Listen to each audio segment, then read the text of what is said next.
Olá, meus amores, sejam muito bem-vindos a mais um Pílulas do Despertar.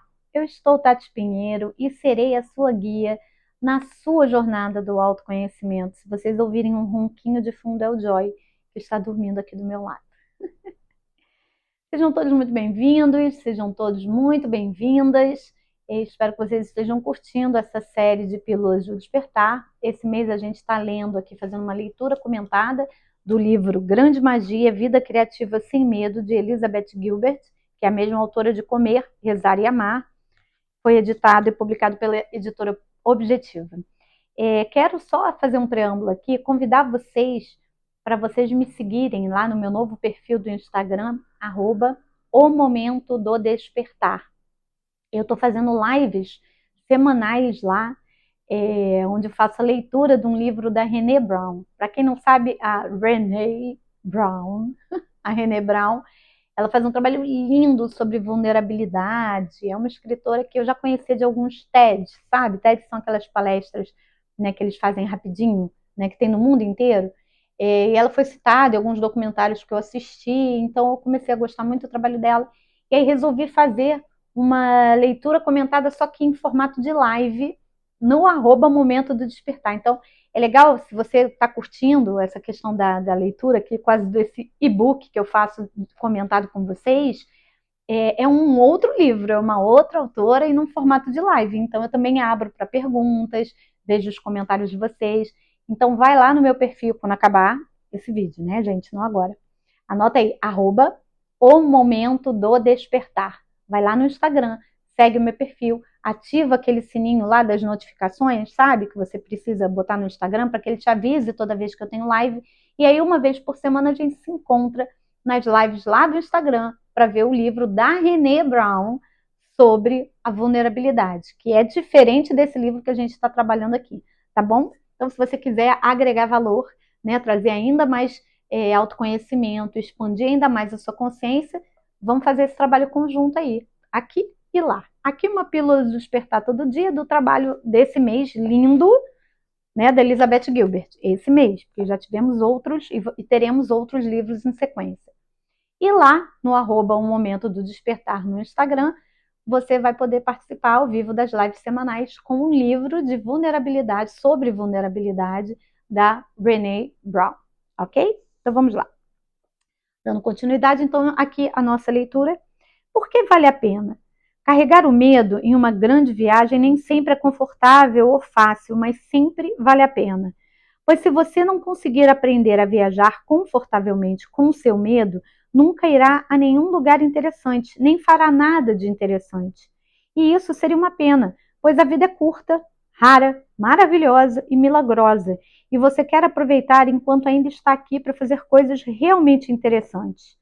Sei que é isso que você quer para si, porque é o que quero para mim também. É o que todos queremos. Você tem tesouros escondidos dentro de si, tesouros extraordinários, assim como eu e todos aqueles à nossa volta. E trazer esses tesouros à tona requer esforço, fé, foco, coragem e horas de dedicação. Desculpa, meus amores. E horas de dedicação.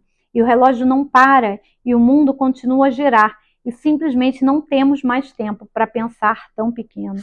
Cara, é super importante a gente dar uma paradinha aqui, comentar, porque essa questão, todo mundo que está buscando o autoconhecimento, que está querendo expandir a consciência, que está querendo ajudar, né, na transição planetária, todos nós sentimos fortemente isso, que o tempo urge. Não tem mais tempo para ficar se distraindo, se preocupando com bobagem, não dá mais. Né? A gente já teve, na história da humanidade, a gente já teve essa possibilidade, agora não dá mais, o tempo urge. Então é muito interessante, assim, acolhe o medo. Ele é importante estar na sua vida? É. Ele vai ser importante, inclusive, para te impulsionar para a tua criatividade surgir e novos projetos brotarem. Mas não deixa ele tomar o controle, né? Porque você vai estar perdendo um tempo enorme da sua vida, que é rara, maravilhosa, como ela falou, né? A autora do livro, muito interessante. Vamos lá, então. Encantamento. Estou virando aqui, gente. Surge uma ideia. Agora que já falamos sobre o medo, podemos finalmente falar da magia. Estamos entrando em outro capítulo, hein, meus amores? Vou começar lhe contando a coisa mais mágica que já me aconteceu. É sobre um livro que acabei não escrevendo. A história começa no início da primavera de 2006. Eu tinha acabado de publicar Comer, Rezar, Amar e estava tentando descobrir o que fazer depois disso em termos criativos. Meus instintos me diziam que era hora de voltar às minhas raízes literárias e escrever um livro de ficção, algo que não fazia havia anos.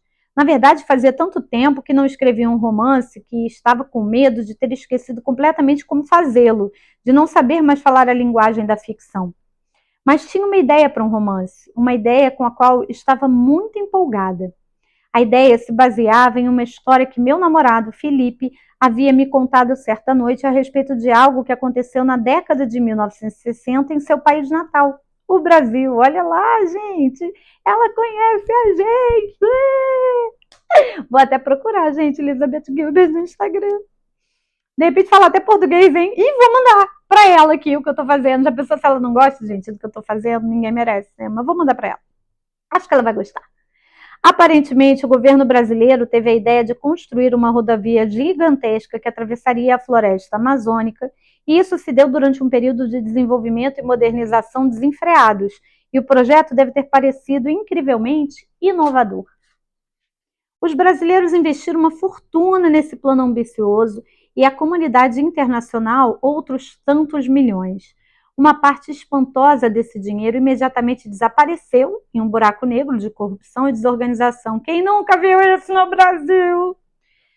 Ai, ai. Mas, por fim, uma quantidade suficiente de fundos foi parar nos lugares certos e o projeto da rodovia finalmente teve início. Tudo correu bem por alguns meses, estavam fazendo progresso, um curto trecho da estrada foi concluído, a floresta estava sendo conquistada. Foi quando começou a chover. Ao que parece, nenhum dos encarregados do planejamento do projeto havia compreendido plenamente o que significa a estação chuvosa na Amazônia. Gente, só sabe quem mora aí, né? Galera de Manaus, galera da Amazonas, galera. Gente, se pronuncie, porque eu me lembro, eu fiz show em Manaus, aliás, um dos públicos mais queridos. Quando eu fiz show em Manaus cantando, fui lá várias vezes. Eu me lembro que as pessoas marcavam os compromissos antes ou depois da chuva, né? Muito interessante. O canteiro de obras foi imediatamente inundado e tornou-se inabitável. A equipe não teve outra escolha senão ir embora, deixando para trás todos os equipamentos debaixo de metros de água. E quando voltaram após o fim das chuvas, muitos meses depois, descobriram, para o seu horror, que a floresta havia basicamente devorado a estrada. Seus esforços foram obliterados pela natureza, como se os trabalhadores e a estrada nunca tivessem existido. Não conseguiam nem dizer ao certo onde ficava a área na qual tinham trabalhado. E todo o equipamento pesado havia desaparecido. Não tinha sido roubado, fora simplesmente engolido. Segundo me contou Felipe, escavadeiras com pneus da altura de um homem foram sugadas para dentro da terra e desapareceram para sempre. Sumiu tudo. Quando ele me contou essa história, especialmente a parte sobre como a selva engoliu as máquinas, senti calafrios nos braços e na nuca, certo enjoo e uma leve tontura.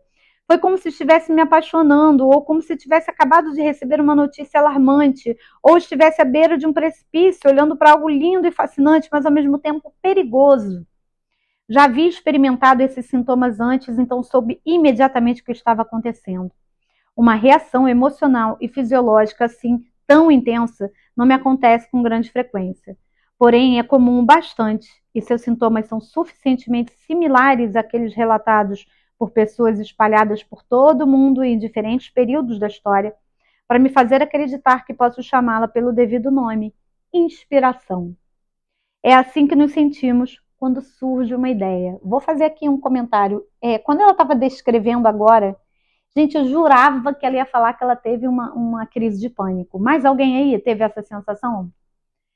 E aí ela fala da inspiração, que é assim que surge uma ideia. Então eu achei interessante trazer isso para vocês, né? Que eu nunca tinha pensado nisso. Mas podem ser reações fisiológicas, reações do nosso corpo, que sejam da mesma moeda, né? Ali é onde anda a inspiração, anda também o pânico. o medo, né? Como ela tinha falado antes, bem, bem legal. Vamos lá, tem 10 minutos, dá para ir mais um pouquinho, né? Então vamos mais um pouquinho, 10 minutos de vídeo. Então vamos lá, vou dar continuidade aqui, tá? Como funcionam as ideias? A esta altura, eu deveria explicar que dediquei toda a minha vida à criatividade e que, ao longo do caminho, desenvolvi um conjunto de crenças a respeito de como ela funciona. A criatividade, né? E de como trabalhar com ela, que se baseia completa e descaradamente no pensamento mágico. E quando me refiro aqui a mágico, entre aspas, é no sentido literal da palavra, no sentido de Hogwarts. Ela cita, né? Meu Deus, me deu um branco. Ai, meu Deus, Hogwarts. Gente! Escrevam, por favor, o nome desse personagem. Meu Deus, eu tô vendo ele aqui na minha carinha.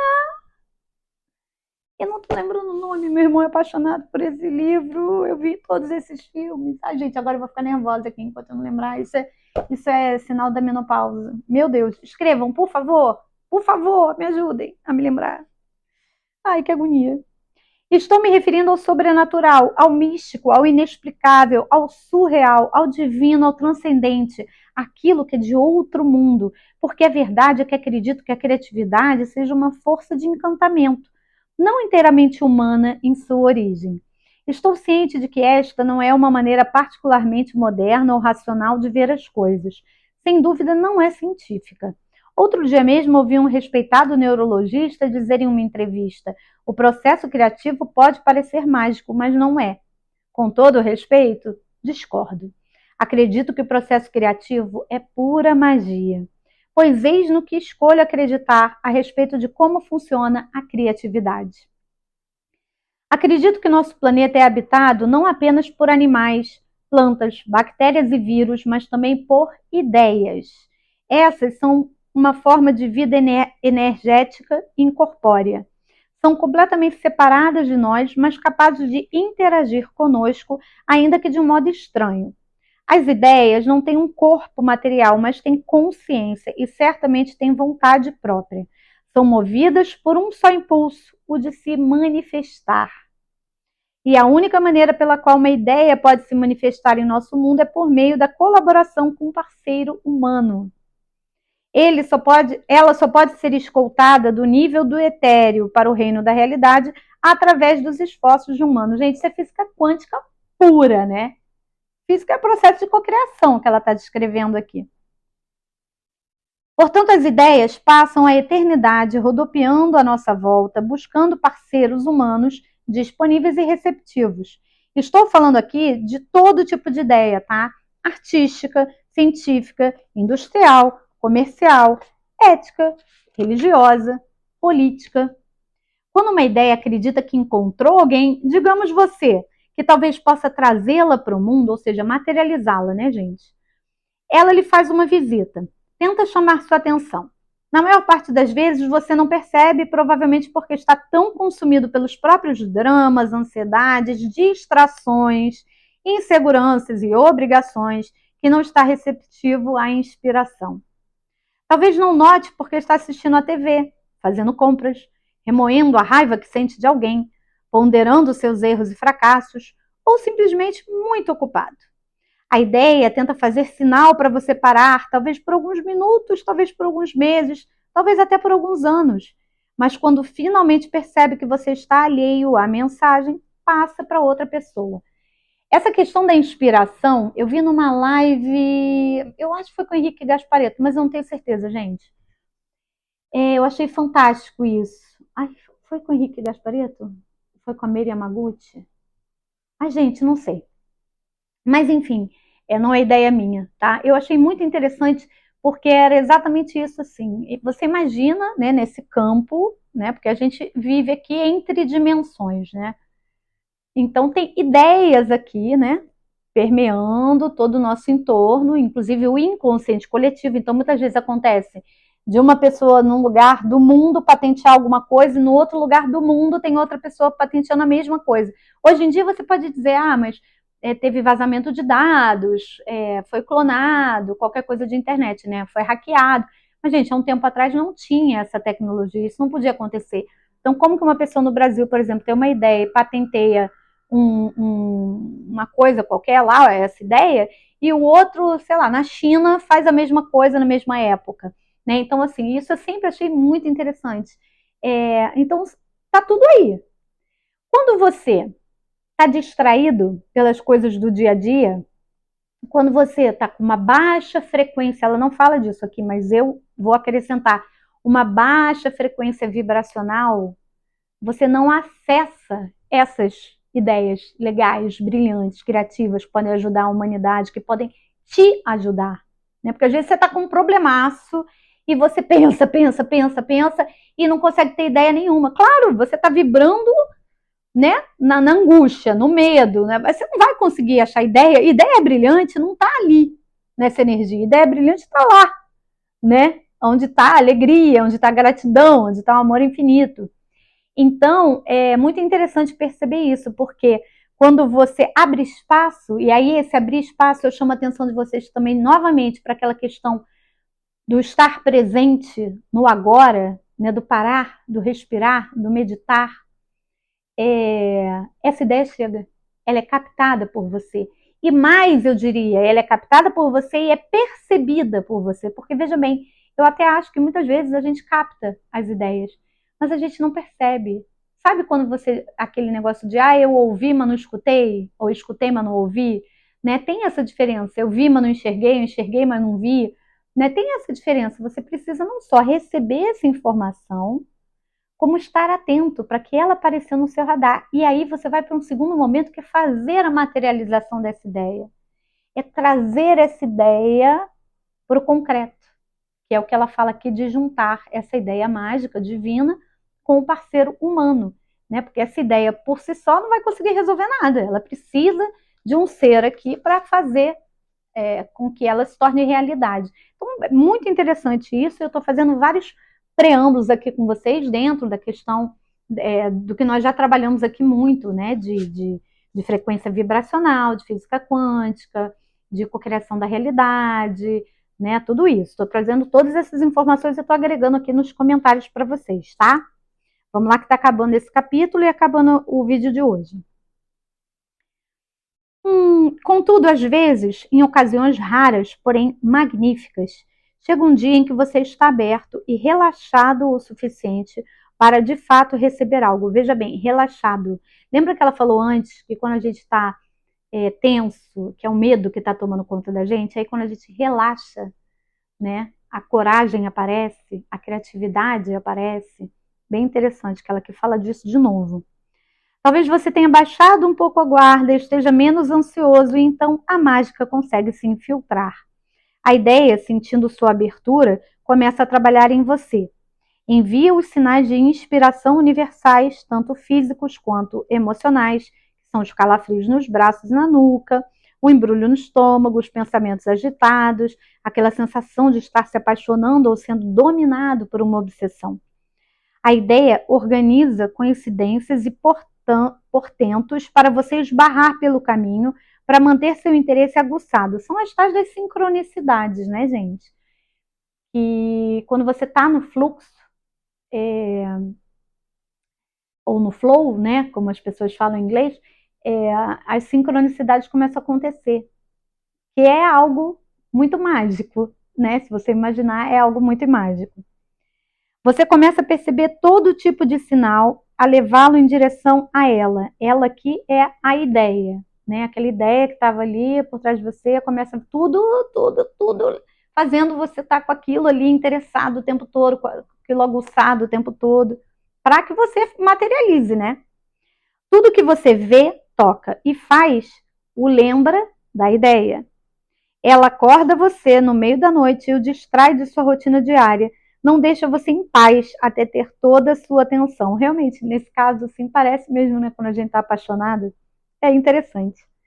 Então, em um momento tranquilo, ela pergunta: e aí, quer trabalhar comigo? A essa altura, você tem duas opções de resposta.